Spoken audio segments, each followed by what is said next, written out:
कर्म का फल। बहुत समय पहले की बात है। हिमालय की तलहटी में बसा एक छोटा सा कस्बा था। वहाँ के लोग छोटे मोटे धंधों और व्यापार से अपनी आजीविका चलाते थे। कस्बे में दो प्रमुख व्यक्ति रहते थे, धनीराम और दिवाकर।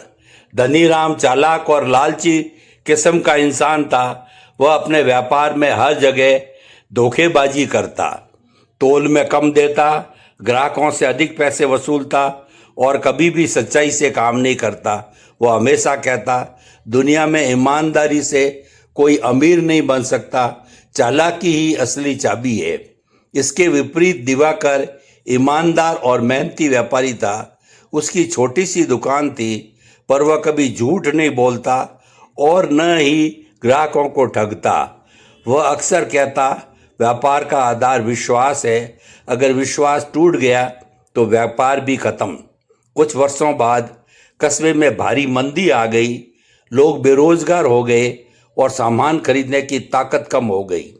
उस समय धनीराम ने अपनी चालाकी से लोगों को ऊंचे ब्याज पर कर्ज देना शुरू कर दिया। वह कहता, अभी ले लो, बाद में ब्याज सहित लौटाना। मजबूरी में लोग उसकी शर्तें मानते हुए और धीरे धीरे धनीराम ने खूब धन जमा कर लिया। दूसरी ओर दिवाकर ने अपनी कमाई से थोड़े सामान जरूरतमंदों को उधार पर दिए और बहुत से गरीब ग्राहकों से कहा, जब हालात सुधरेंगे तब देना, अभी चिंता मत करो। उसका अपना व्यापार लगभग ठप हो गया, लेकिन उसने किसी को संकट में नहीं छोड़ा। कुछ समय बाद हालात बदलने लगे। कस्बे में नया बाजार खुला और व्यापार फिर से तेजी से बढ़ने लगा। लोगों ने सबसे पहले दिवाकर की दुकान से सामान खरीदना शुरू किया, क्योंकि उन्हें उसकी ईमानदारी और मदद याद थी। देखते ही देखते दिवाकर की दुकान कस्बे की सबसे प्रसिद्ध और भरोसेमंद दुकान बन गई। उधर धनीराम के हालात बिगड़ने लगे। जिन लोगों से उसने अकाल में ब्याज लिया था, वही अब उससे दूर भागने लगे। लोग कहते, इसने मुसीबत में हमारा खून चूसा था, अब हम इसे क्यों फायदा पहुंचाएं।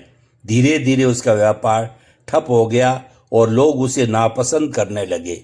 निराश होकर धनीराम एक दिन दिवाकर के पास आया और बोला, भाई, मैंने हमेशा सोचा था कि धोखे से धन कमा लूंगा, लेकिन आज सब कुछ खो दिया है। लोग मुझे घृणा की नज़र से देखते हैं, मुझे क्षमा करो और सही रास्ता बताओ। दिवाकर मुस्कुराते हुए बोला, भाई, यही तो कर्म का फल है। मैंने ईमानदारी और विश्वास से व्यापार किया तो मुझे सफलता और सम्मान मिला। तुमने लालच और छल किया तो परिणाम भी वैसा ही मिला। पर अभी देर नहीं हुई है। अगर तुम ईमानदारी से काम करोगे तो फिर से लोग तुम्हें अपनाएंगे। दिवाकर ने उसकी मदद की, उसे थोड़ा पूंजी और सामान दिया और नए सिरे से व्यापार शुरू करने की सलाह दी। धनीराम ने इस बार कसम खाई कि अब वह छल और लालच का रास्ता छोड़ देगा। धीरे धीरे उसने मेहनत और सच्चाई से व्यापार किया और कस्बे में फिर से सम्मान प्राप्त किया।